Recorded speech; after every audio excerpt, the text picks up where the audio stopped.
திரைத்துறையினர் பொறுப்போடு செயல்பட வேண்டும் என்று தெலுங்கு திரை பிரபலங்களிடம் தெலுங்கானா முதல்வர் ரேவந்த் ரெட்டி கராராக கூறியிருக்கிறார். ஹைதராபாத்தில் புஷ்பா 2 முதல் காட்சியில் கூட்ட நெரிசலால் பெண் உயிரிழந்ததை தொடர்ந்து நடிகர் அல்லு அர்ஜுன் கைது செய்யப்பட்டது அரசுக்கும் திரைத்துறைக்கும் இடையிலான உறவில் விரிசலை ஏற்படுத்தியுள்ளது. இந்த சூழலில் தெலுங்கானா நடிகர்கள் மற்றும் தயாரிப்பாளர் முதல்வர் ரேவந்த் ரெட்டியை நேரில் சந்தித்து பேச்சுவார்த்தை நடத்தினர். அப்போது அரசு வழக்கம் போல் எப்போதும் திரையுலகத்திற்கு ஆதரவாக இருக்கும் என ரேவந்த் ரெட்டி உறுதியளித்துள்ளார்.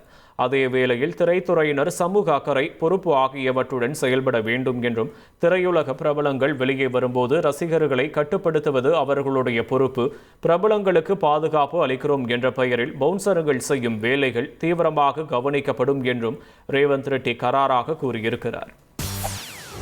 செய்திகளை உடனுக்குடன் தெரிந்து கொள்ள உடனே சப்ஸ்கிரைப் பண்ணுங்க.